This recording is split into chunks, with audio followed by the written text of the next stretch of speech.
Mabuhay Pilipinas! Maligayang pagbabalik dito sa aking channel, pero kung bago ka lang, pasuyo ng like and subscribe. Salamat agad. Sa kasalukuyan kabayan, ito pong bagyong Christine ay patuloy pong nag-iibayo o lumalakas. At asahan natin kabayan, ito po ay patuloy na kumikilos pa west-northwest over the seas of Quezon. Ito po ay huling namataan sa layong 310 km east of Baler, Aurora o kaya 310 km east of northeast of Infanta, Quezon. Ito po ay patuloy na nasa category tropical storm kabayan na merong maximum sustained wind na abot po ng 85 km per hour. Malapit po yan sa sentro at bumubugso po ng 105 km per hour. Kabayan, patuloy po itong kumikilos sa bilis na 15 km per hour. Mga kababayan, dahil po dyan sa epekto nitong bagyong Christine at patuloy na pag-iibayo, maraming lugar na po sa atin ngayon ang nasa signal number 2. Dito sa Luzon, ang nasa signal number 2 po ay ang Ilocos Norte, Ilocos Sur, La Union, Pangasinan, Apayao, Abra, Kalinga, Mountain Province, Ifugao, Benguet, Mainland Cagayan, Isabela, Quirino, Nueva Vizcaya, Aurora, Nueva Ecija, Bulacan, Tarlac, Pampanga, Zambales, and the northern and eastern portion po ng Quezon. Kasama po dyan ang Infanta, General Nakar, Rial, Mauban, Perez, Malabat, Quezon,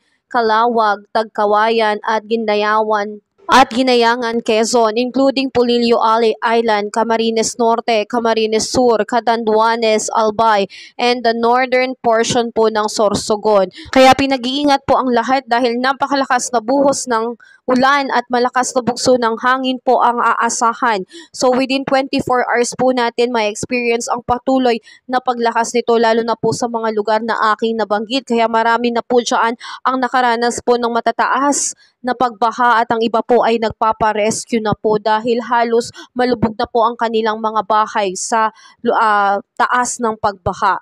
At kabayan, dito naman po signal number 1 pa rin po dito po sa may Batanes, Babuyan Island, Bataan, Metro Manila, Rizal, Cavite, Laguna, Batangas, the rest of Quezon, Occidental Mindoro including Lubang Island, Oriental Mindoro, Marinduque, Romblon, Calamian Island, and the rest of Sorsogon, kasama ang Masbate including Ticao and Burias Island. Naka-signal number 1 din po dito sa may Visayas, kasama ang Aklan, Capiz, Antique including Caluya Island, Iloilo, Guimaras, and the northern portion po ng Negros Occidental and the northern portion po ng Negros Oriental.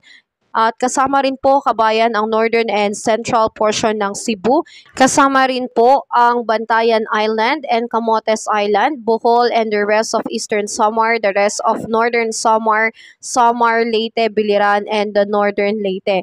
Dito sa Mindanao, signal number 1 sa may Dinagat Island, Surigao del Norte, including Surigao and Bucas Grande Group. So pinag-iingat ang lahat kabayan dahil asahan within 38 hours, makakaranas po ng 39 to 61 km per hour po na bugso ng hangin at asahan din po ang malalakas na buhos ng ulan na maaaring magresulta ng matataas na pagbaha. At dahil nga kabayan sa malakas na epekto nitong bagyong Christine, nagtaas na po ng Storm Surge Alert number 5 dito po ngayon sa mga lugar ng Ilocos Norte, Ilocos Sur, La Union, Pangasinan, Cagayan, Isabela, Zambales, Aurora, Quezon, Camarines Sur at Catanduanes po. Asahan ng pagkakaroon ng moderate to high risk of storm surge within the next 48 hours po. Asahan po ang pagtaas ng level ng tubig lalo na po dito sa ating low-lying areas community sa mga lugar na aking nabanggit. Kaya inaabisuhan ang lahat na tayo po ay lumayo muna sa coastal or sa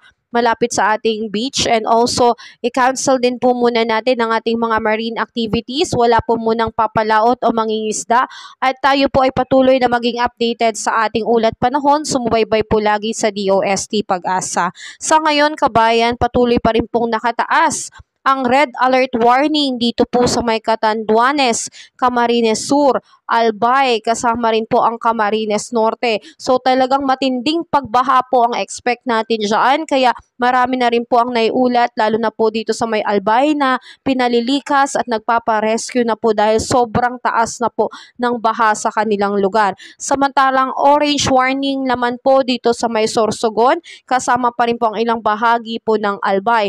So, posible po ang pagkakaroon po ng biglaang pagbaha lalo na sa mga low-lying areas. Posible rin po ang pagkakaroon ng landslide lalo na po sa mga mountainous areas natin.